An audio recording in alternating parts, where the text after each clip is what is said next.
Jiwon Kim stood in the massive chamber and felt small. She always felt small here. The council chamber was built to make humans feel that way. Alien representatives sat in rows above her, looking down like judges. 47 different species, and most of them thought humans were nothing special. She cleared her throat and began her speech. It was the same speech she had given many times before with small changes. Earth needed permission to mine asteroids. Humans had discovered them. Humans had surveyed them. But the council said humans could not touch them without approval. High Magistrate Velnor sat at the highest point in the chamber. He was from the Keltherin species, tall and thin with skin like polished stone. His people had ruled the council for 10,000 years. He listened to Jiwon's speech with his eyes half closed as if bored. When she finished, Velnor did not even pause to think. He simply raised one long finger and said, "Denied." That was all. One word. The other council members laughed. Some made sounds that Jiwon's translator could not process. She knew they were mocking her. Jiwon bowed her head politely. "Thank you for your consideration, High Magistrate," she said. Her voice did not shake. It never shook, no matter how angry she felt inside. She turned and walked out of the chamber with her back straight. Outside, Hiran Bak was waiting. Hiran was younger, only 32 years old. She was also a human representative on the council, but with less authority. Her face was red with anger. "How can you stay so calm?" Hiran asked. "They laugh at us. They deny everything we ask for.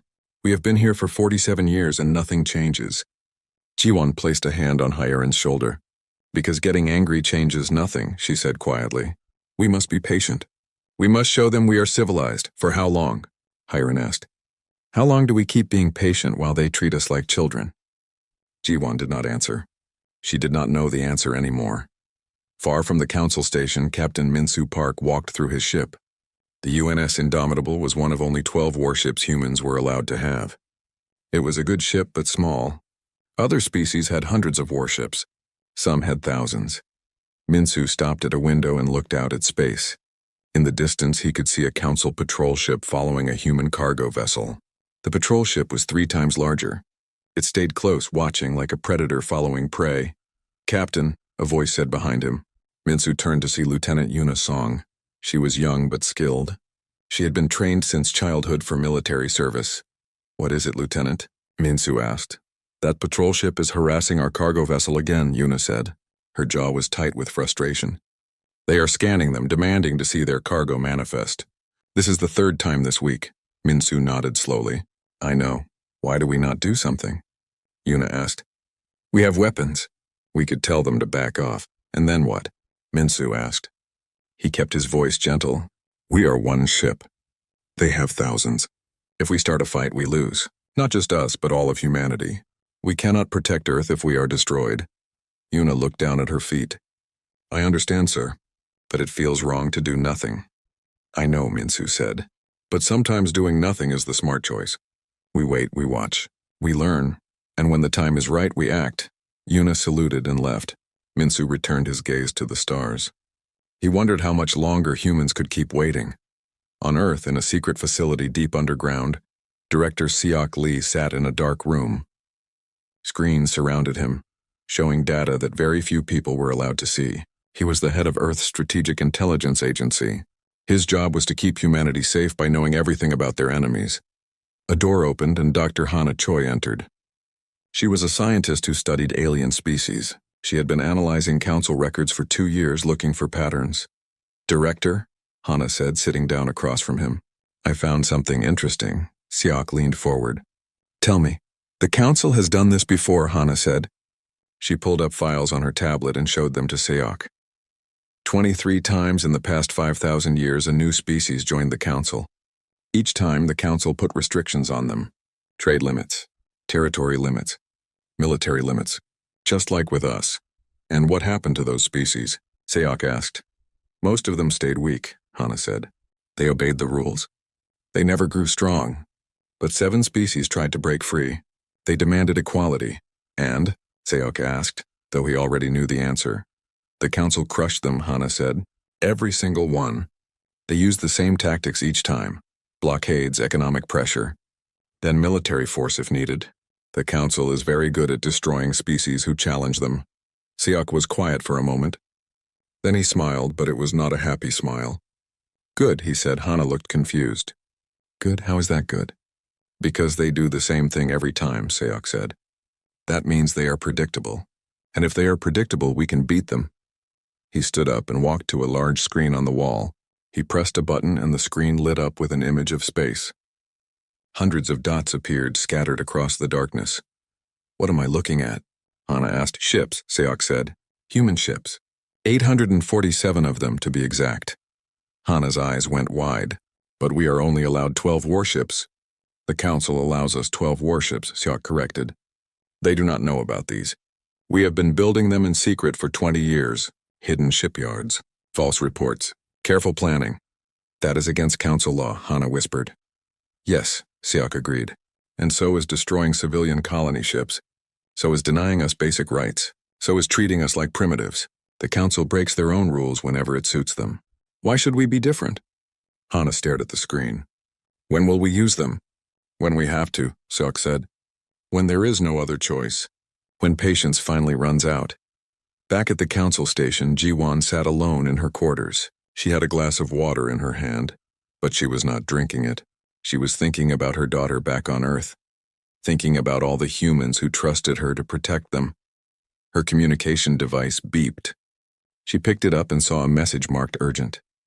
Her hands began to shake as she read it.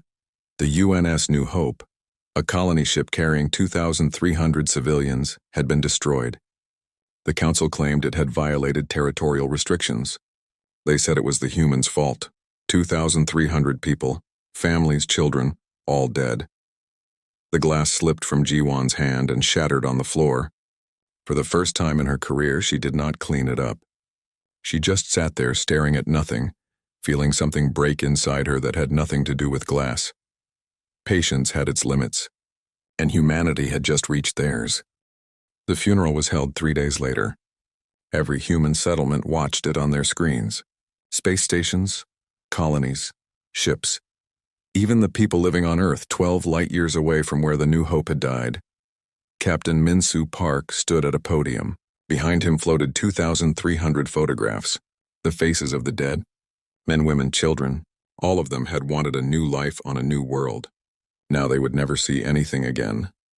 Min-soo looked at the camera. He knew the council was watching too. They always watched human broadcasts looking for signs of rebellion. We gathered today to remember the dead, Min-soo said. His voice was calm but cold. 2,300 souls who wanted nothing more than to build homes, to raise families, to live in peace. He paused and looked directly at the camera.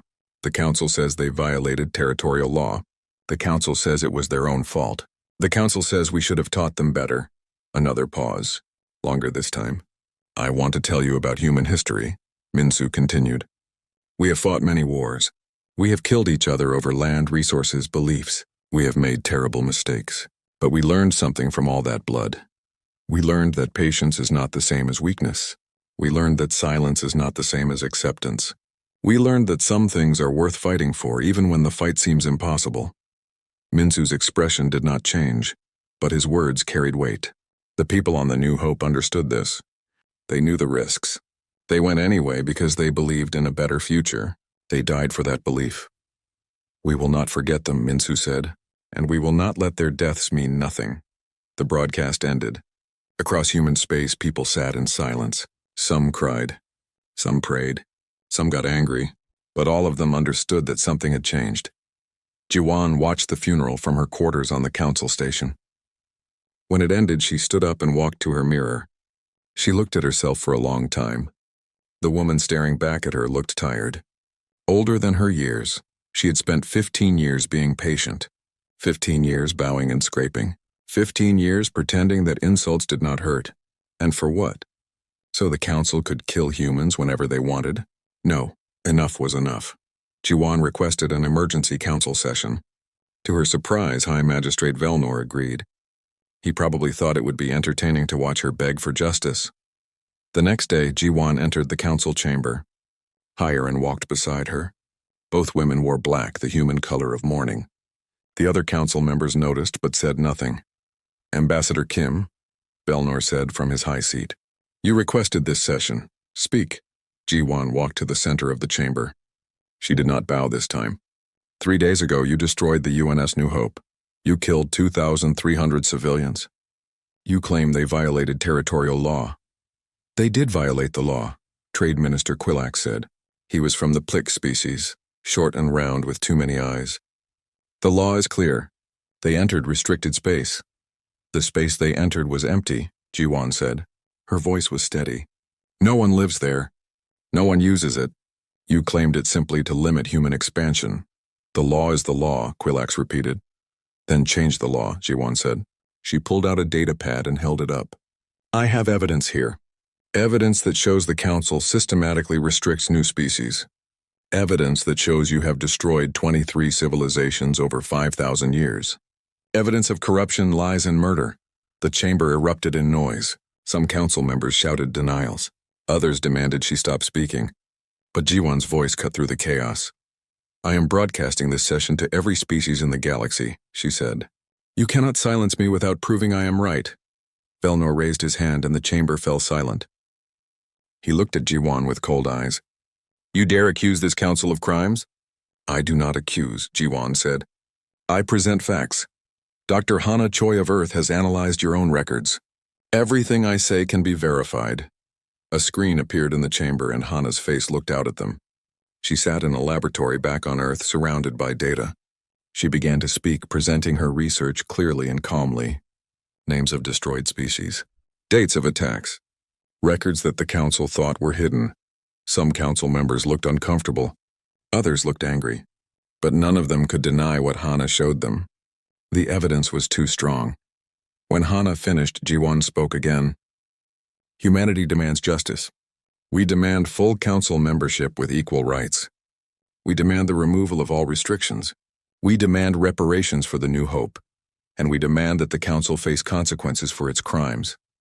Impossible, Belnor said. He laughed, a sound like rocks grinding together. You are in no position to demand anything. You are weak. You are few. You have 12 ships and 1 vote that means nothing. Hiren stepped forward. Her face was red. Her hands shook. How can you laugh? She shouted. How can you sit there and laugh while children are dead? Control your junior representative, Quillax said to Ji-won. She is being emotional. Yes, she is emotional, Ji-won said quietly. Because she is human. Because we care about our dead. You should try it sometime. The council chamber filled with laughter again. They thought Hiren's anger was funny. They thought human emotion was weakness. Ji-won gently pulled Hiren back. It is time to go, she whispered.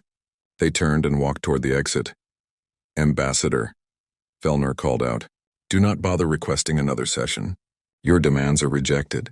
If humanity cannot follow our laws, perhaps we should reconsider your membership entirely. Ji-won stopped at the door. She looked back at Belnor. You have 72 hours, she said. 72 hours for what? Belnor asked, amused. To accept our demands, Ji-won said. After that, things will change. She left before Belnor could respond. Behind her, she heard the council members laughing even harder. They thought she was bluffing. They thought humans were helpless. They were about to learn differently. That night, Ji-won sent an encrypted message to Earth. It contained 3 words. Begin the operation. Director Seok Lee received the message in his underground facility. He smiled and turned to the men and women around him. Send the signal to all ships. Tell Captain Park to move the fleet into position. Across the galaxy, 847 ships received their orders. They had been hiding for years, waiting for this moment. Now they moved, silent and dark, toward the council station. Captain Min-soo Park sat on the bridge of the Indomitable. Lieutenant Yuna Song stood beside him, watching the tactical display.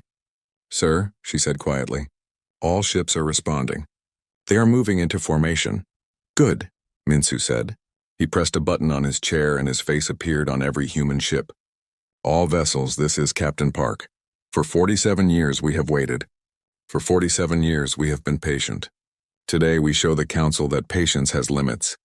He paused and looked at the camera. We do not want war. We want respect. We want equality. We want justice for the New Hope. But if the council refuses, we are ready to fight. We will not go quietly into darkness. We will not let them destroy us like they destroyed others. All ships, Minsu said. Decloak in 10 seconds. Let them see what humanity has been building. The countdown began. 10, 9, 8. On the council station, alarms started blaring. Admiral Threxus ran to his command center demanding to know what was happening. 3, 2, 1. 847 human warships appeared on council sensors all at once. They surrounded the station. They were armed. They were ready. And they were not asking permission anymore. Admiral Threxus stared at his tactical display. 847 contacts, all human, all armed. His claws tapped against the console as he calculated attack vectors and defensive positions. How is this possible? One of his officers asked. Humans are only permitted 12 warships.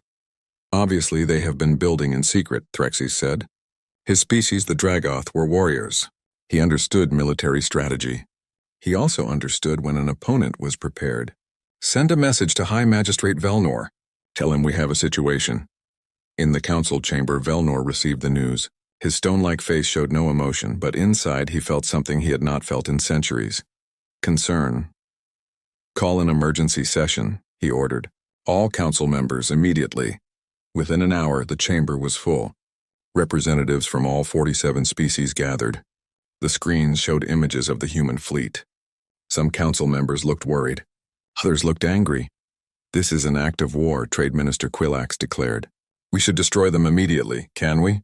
Asked a representative from the Torvan species. She was young and practical. Admiral Threxus, what is your assessment? Threxus appeared on a screen. We can defeat them, he said slowly. But the cost would be severe. Human ship design is different from ours. They do not use energy shields. Instead, they have thick armor and kinetic weapons. Our standard tactics will not work well against them. How long to mobilize our full fleet? Velnor asked. 48 hours, Threxus replied. Maybe less if we call in reserve forces. Then we wait, Velnor decided. Let them sit in space. They cannot threaten us without starting a war they will lose. But Velnor did not understand humans. They were not making threats. They were making a point. Jiwan stood in her quarters watching the human fleet on her display. She felt pride. After so many years of humiliation, humanity was finally showing its strength. Her communication device beeped. It was a message from Minsu. Ambassador, we are in position. What are your orders? Hold position, Jiwan replied. Do not fire unless fired upon. We are not the aggressors here. Understood, Minsu said. The fleet will wait. Jiwan then sent messages to other species. Not to the council leaders, but to smaller species. The ones who had also suffered under council restrictions. The ones who had been too afraid to speak up. Her message was simple. Humanity had exposed council corruption. The evidence was public now. Every species in the galaxy had seen it. The question was, would they stand with humanity, or would they let the council continue its tyranny? Responses came slowly at first. Then faster. Representatives from 17 species sent private messages supporting human demands. They could not do so publicly yet, but they were watching. Waiting. On the Indomitable, Minsu walked through his ship. His crew was at battle stations, but they were calm. Trained. Ready. Lieutenant Unisong approached him. Captain, I am receiving strange communications from the council fleet. What kind of communications? Minsu asked. Private channel encrypted from Admiral Threxus himself. Una looked confused. He wants to speak with you directly. Minsu raised an eyebrow. Put him through. Threxus's face appeared on the screen. He was large, covered in scales, with eyes that showed intelligence and caution. Captain Park, he said. I am contacting you against orders. Why? Minsu asked. Because I am a soldier, Threxus said. I understand strategy. I understand your formation. I understand your weapons. You are not here to start a war. You are here to force negotiations. That is correct, Minsu admitted. Then let me give you advice, Threxus said. The council will try to wait you out. They think you will make a mistake. They think you will fire first and give them an excuse to destroy you. We will not fire first, Minsu said. I believe you, Threxus said. But not everyone on the council thinks like me. Trade Minister Quillax, for example. He has a private fleet. Mercenaries. They do not follow council rules. Minsu understood immediately. You think he will attack us anyway? I think he is desperate, Threxy said. Your ambassador exposed corruption. Quilax has lost face. He may do something stupid to restore his reputation. Thank you for the warning, Minsu said. Threxus nodded. We may be enemies today, Captain. But I respect warriors, and you are clearly a warrior. I would prefer not to kill you if we can avoid it. The communication ended. Minsu turned to Yuna. Increase sensor range. Watch for any ships approaching from unusual vectors. If Quilax attacks, I want to see it coming. Back on Earth, engineer Daehyun Ko sat in his laboratory. He was watching the fleet movements on multiple screens. His weapons were aboard those ships. Weapons the Council had never seen before. Humans had spent decades studying Council technology. They knew how energy shields worked. They knew their weaknesses. And Daehyun had designed weapons specifically to exploit those weaknesses. His assistant entered the lab. Sir, we are receiving requests from several human ships. They want to know if the weapons will really work. They will work, Daehyun said confidently. Council shields stop energy weapons, but they are weak against solid projectiles moving at high velocity. Our railguns will punch through their shields like paper. Let us hope we do not have to prove it, his assistant said. Yes, Daehyun agreed. Let us hope. 36 hours into the standoff, Quilax made his move. His private fleet, 23 mercenary ships, appeared near a human supply convoy. The convoy was unarmed. Easy prey, on the Indomitable, alarms blared. Yuna ran to Minsu. Captain, Quilax's fleet is attacking Convoy 7. They are firing on civilian ships. Minsu's face went cold.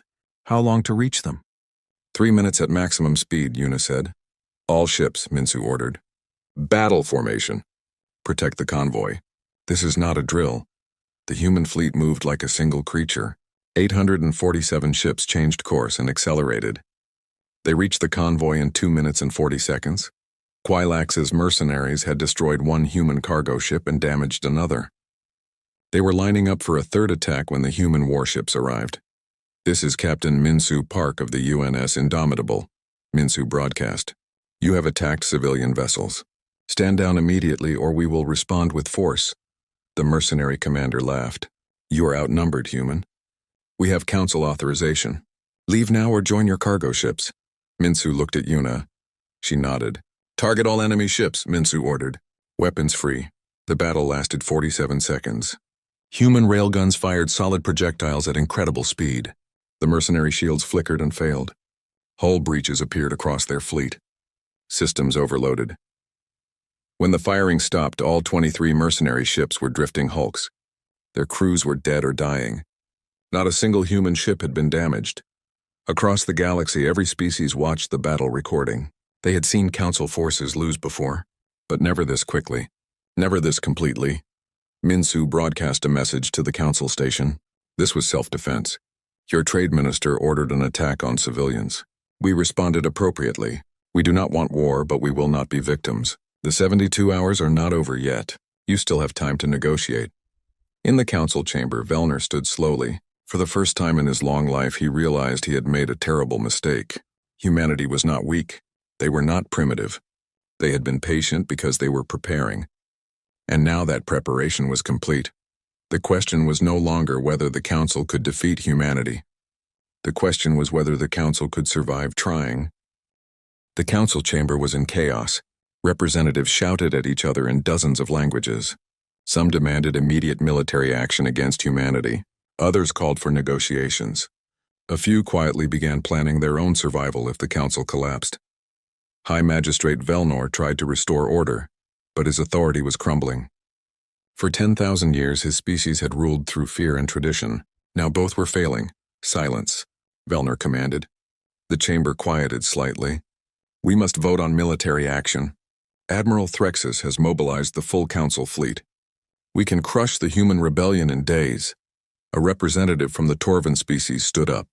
She was young and had only been on the council for 5 years. I vote against military action, she said clearly. Velnor stared at her. Explain yourself.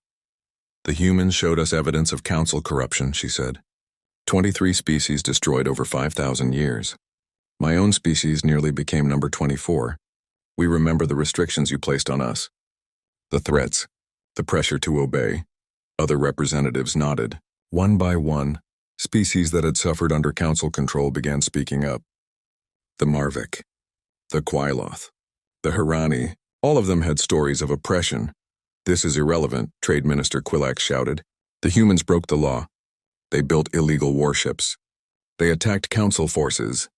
"Your forces," the Torvan representative corrected. "Your private mercenaries attacked a civilian convoy. The humans defended themselves." "That is not the same thing."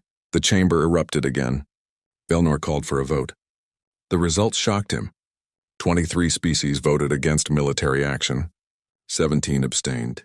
Only 7 voted in favor, and most of those were species that directly benefited from the current system. The vote failed. The council could not authorize war against humanity. Felnor sat down heavily. His stone-like face showed nothing, but inside he knew his time was ending. The council would never be the same. Ji-won received the news in her quarters. The vote had failed. The council could not agree on military action, which meant they would have to negotiate. She immediately contacted representatives from the 23 species who voted against war. One by one, she met with them privately. She listened to their grievances. She shared human experiences. She built alliances. By the end of the day, she had formed a coalition. These species would support human demands for reform. In exchange, humans would support their demands too. They would work together to change the council from within. Dr. Hana Choi arrived at the council station to help. She brought more evidence, more records, more proof of council crimes. She met with representatives and showed them what she had found about their own species. The council kept records of everything, Hana explained to a group of younger representatives. They documented their own corruption. They thought no one would ever challenge them. They thought they were untouchable. "Why did you share this with us?" one representative asked. "You could have kept it secret. Used it as leverage." "Because this is not about human power," Hana said. "This is about justice, about making the council what it should be, a place where all species are equal, where no one lives in fear." The representatives listened, and they believed her. In space, Captain Minsu Park maintained his position.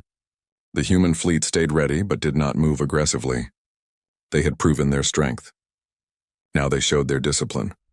Admiral Threxus contacted him again on the private channel. "Captain Park," he said, "the council vote failed. They cannot authorize war against you." "I heard," Minsu replied. "I want you to know something," Threxus continued. "If the vote had passed, I would have followed orders. I am a soldier, but I'm glad it did not pass. Your species impressed me. You fight well. You think tactically. You show mercy when you could show cruelty." "Thank you, Admiral," Minsu said.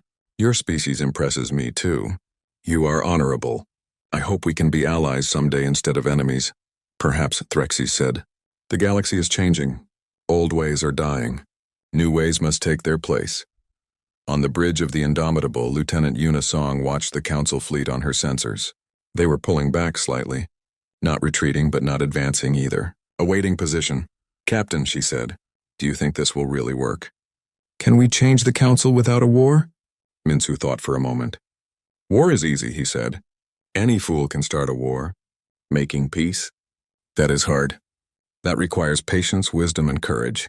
Ambassador Kim has all 3. "But we were ready to fight," Yuna said. "Yes," Minsu agreed, "because sometimes you must show strength before anyone will listen to your words. The council ignored us when we were weak. They laughed at our patience. But now they see our fleet. And suddenly, they want to talk." Back on Earth, Director Seok Lee watched everything unfold from his underground facility. His agents were sending him constant updates. The coalition was growing. Public opinion across the galaxy was shifting in humanity's favor. His assistant entered the room. "Director, we have a problem. Trade Minister Quillax is trying to flee. He knows he will face trial for ordering the attack on the convoy." Seok smiled coldly. "Let him try. I have agents at every port, every station, every way off the council headquarters. He is not going anywhere." 3 hours later, Quillax was arrested by council security. The evidence against him was overwhelming. Video recordings, communication logs, financial records showing payment to the mercenaries. His arrest sent shockwaves through the council. If Quillax could fall, anyone could fall. Suddenly, the corrupt officials began scrambling to cover their tracks, but it was too late. The evidence was already public. Hana had made sure of that. With only 12 hours left in the 72-hour deadline, Velnor finally requested a meeting with Jiwan. Not in the council chamber. Not with witnesses. A private meeting between two leaders. They met in a neutral room. No guards, no recording devices, just two people who understood that the galaxy was at a turning point. Ambassador Kim, Velnor said. His voice was different now, tired. You have won. No one has won yet, Jiwan replied. But we can both avoid losing. The question is whether you are willing to change. My species has ruled for 10,000 years, Velnor said. And you can continue to be part of the council, Jiwan said, but not as masters, as equals. That is what we want. Equality. Velnor was silent for a long time. Finally, he spoke. What are your terms? Jiwan handed him a document. Full council membership for humanity. Removal of all restrictions. Reparations for the New Hope. Investigation into council corruption. Term limits for leadership positions. And a new charter guaranteeing rights for all species. Velnor read the document carefully. This will end the old ways, he said. Yes, Jiwan agreed. But it will create something better. A council that actually serves its members instead of ruling over them. Velnor looked at her with his ancient eyes. You could have destroyed us. Your fleet could have attacked. You would have lost, but you would have taken many of us with you. Yet you chose negotiation. We are not barbarians, Jiwan said quietly. We just wanted you to see that. To respect us. To treat us as equals. Velnor nodded slowly. I will support your terms. I will convince the others. But I will need time. You have 12 hours, Jiwan said. Use them wisely. She stood to leave. At the door, she paused and looked back. High Magistrate, this did not have to happen this way. We tried for 47 years to work within your system. You forced us to break it. Remember that? Velnor watched her leave. For the first time in his long life, he felt something like respect for a species he had considered primitive. The humans had taught the galaxy a valuable lesson. Patience was not weakness. It was simply a different kind of strength. The treaty was signed 11 hours and 43 minutes after Jiwan's meeting with Velnor. The entire galaxy watched as representatives from 47 species put their marks on the document. The treaty changed everything. Humanity received full council membership with equal voting rights.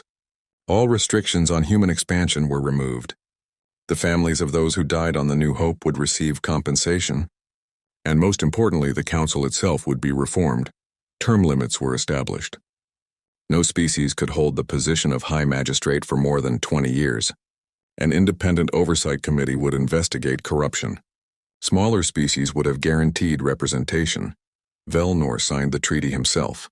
His hand shook slightly as he did so. 10,000 years of Keltheran dominance were ending. But as he looked around the chamber, he saw hope on faces that had only shown fear before. When Jiwan signed for humanity, the chamber erupted in applause. Not just from human allies, but from species across the galaxy. They understood what this meant. Change was possible. Justice was possible. After the signing, Jiwan returned to her quarters. She sat down and finally allowed herself to feel tired. Hiren entered and sat beside her. We did it, Hiren said softly. We survived, Jiwan corrected. Now comes the hard part.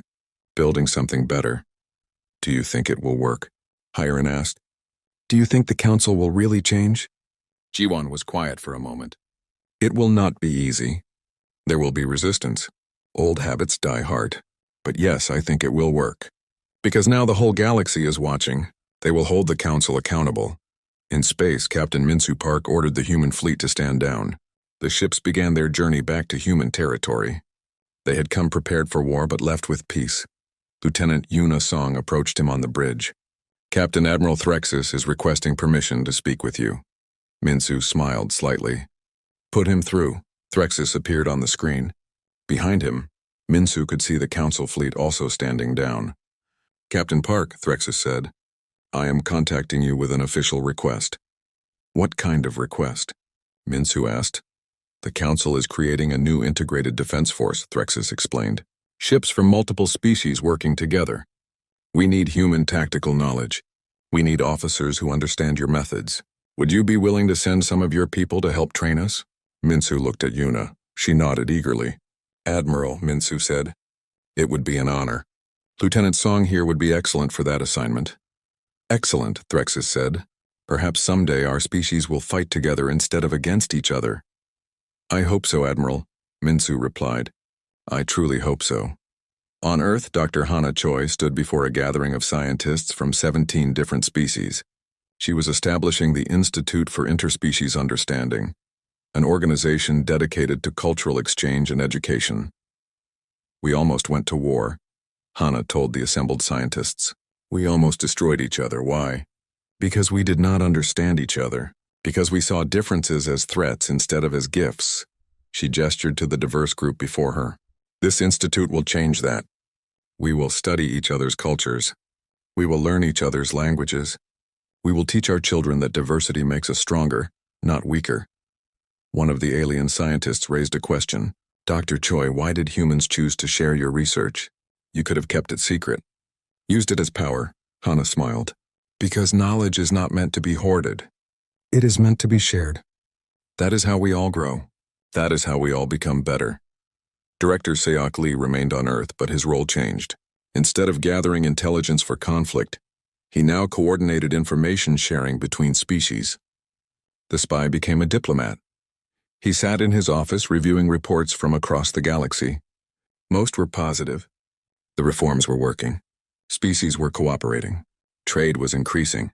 His assistant entered. Director, you have a visitor. High Magistrate Velnor. Seok raised an eyebrow. Velnor had resigned his position after the treaty, as required by the new term limits. What did he want now? Velnor entered the office. He looked older somehow, less imposing. Director Lee, he said. Thank you for seeing me. What can I do for you? Seok asked. I wanted to apologize, Velnor said simply. For 47 years I treated your species as inferior. I mocked your requests. I denied your petitions. I was wrong. Seok studied him carefully. Why tell me this? Because someone should know, Velnor said. And because I am trying to learn humility. It is difficult after 10,000 years of pride. Seok nodded slowly. Apology accepted, High Magistrate. Or should I say former High Magistrate? Just Velnor now, he said with something that might have been a smile. I am retired, traveling, learning about species I once oppressed. It is enlightening. Engineer Daehyun Ko transformed his weapons laboratory into a technology sharing center. Other species sent their engineers to learn from him. He taught them not just about weapons but about innovation and problem solving. The trick, he told a group of young alien engineers, is to see limitations as puzzles. The council said we could not have certain technologies, so we invented new technologies they never thought of. Necessity drives innovation. 1 year after the treaty, a memorial was completed on Earth. It honored the 2,300 people who died on the New Hope. Their names were carved in stone, along with a simple message. They died so humanity could live free. Jiwan attended the dedication ceremony. She was now the first human Secretary General of the Reformed Council. She stood before the memorial and spoke to the gathered crowd. These people did not die in vain, she said. Their deaths forced us to act, to stand up, to demand change. Because of them, the galaxy is different now. Because of them, other species will not face the same oppression we faced. She paused and looked at the names on the wall. We remember them. We honor them. And we promise them that we will never return to silence and submission. Humanity has found its voice and we will use it to speak for all who cannot speak for themselves. 5 years after the crisis, the galaxy was unrecognizable. Human colonies spread across dozens of systems. Trade flourished. Cultural exchange programs connected species that had never interacted before. The Council operated transparently now, with regular reports and public accountability. Corruption was punished swiftly. Smaller species had real voices in decision-making. On a joint colony world, human and alien children played together. They learned each other's languages naturally. They formed friendships without prejudice. They were the future. Jiwan visited that colony during an inspection tour. She watched the children playing and felt hope. This was what they had fought for. Not dominance, not revenge, just the chance to live as equals. Hyerin, now a senior council member herself, stood beside Jiwan. Do you remember that day in the council chamber? She asked. When I lost my temper? When they laughed at me? I remember, Jiwan said. I was so angry, Heron continued. So frustrated. I thought I had failed. But now I understand. Sometimes anger is appropriate. Sometimes emotion is strength, not weakness. Yes, Jiwon agreed. We spent so long trying to be calm, trying to be diplomatic. But there comes a time when calm is not enough, when you must show passion, when you must fight for what is right. She looked at Heron and smiled. That day in the chamber, the day we lost our calm, that was the day everything changed. That was the day the council learned that humanity would not accept injustice anymore. They stood together, watching the children play. Human children, alien children, all of them laughing, all of them free. The galaxy had learned an important lesson. Patience was valuable. Diplomacy was important. But sometimes the greatest act of civilization was refusing to accept oppression. Humanity had been patient for 47 years. When patience failed, they showed strength. When strength was sufficient, they chose mercy.